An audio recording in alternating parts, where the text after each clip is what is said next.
Hello friends, welcome back to my channel. నేనండి మీ నందనాని. ఇవాళ నేను కాజాగూడలో ఉన్న అరోమా ఆఫ్ దక్షిణ్ అనే రెస్టారెంట్కి వెళ్ళాను.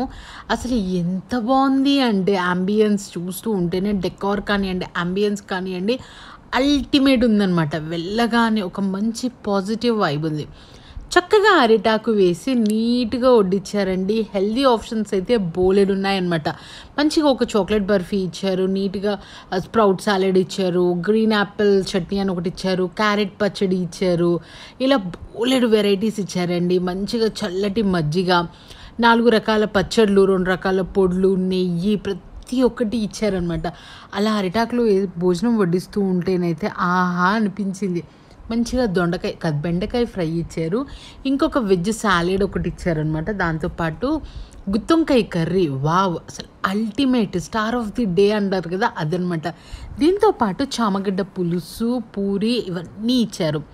పప్పు, రసము, సాంబార్తో సహా ప్రతి ఒక్కటి ఉంది. వీళ్ళ దగ్గర మంచిగా నాన్ వెజ్ థాలీ ఉంది, వెజ్ థాలీ కూడా ఉందన్నమాట. అప్పడాలు, పాయసం, మజ్జిగ చారు ప్రతి ఒక్కటి ఉందండి. మసాలా వడ, అలా ప్రతి ఒక్కటి ఇలా బకెట్స్లోనేమో రసము, పప్పు ఇవన్నీ ఇచ్చారు. అసలు అద్దరిపోయింది.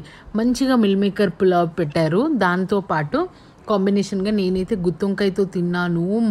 అసలు మౌత్ ఫుల్ ఆఫ్ ఫ్లేవర్స్ అంటారు కదా, అలా ఉండింది.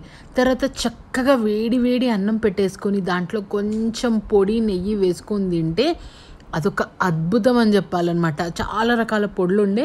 నాకు పప్పుల పొడి అంటే చాలా ఇష్టం బేసికల్గా. సో పప్పుల పొడిలో కొంచెం నెయ్యి వేసుకొని అలా కానిచ్చేసాను. ఇవన్నీ కూడా పచ్చళ్ళు, మంచిగా నిమ్మకాయ పచ్చడి, మామిడికాయ పచ్చడి, నెయ్యి, పొడులు అన్నీ పెట్టారు. తర్వాత కుండ పెరుగండి, బాబోయ్ అసలు ఎంత కొసిరి వడ్డిచ్చారు. అది ఇంకో అద్భుతం. అసలు చూసారా, డెకార్ ఇదంతా కూడాను ఎంత నీట్గా, చాలా పెద్దగా ఉంది. ఇది కాజాగూడలో ఓపెన్ అయింది. తర్వాత మంచిగా మనకి రైస్ పాయసం ఉంటుంది కదా, అన్నంతో చేసిన పాయసం, అది ఇచ్చారు.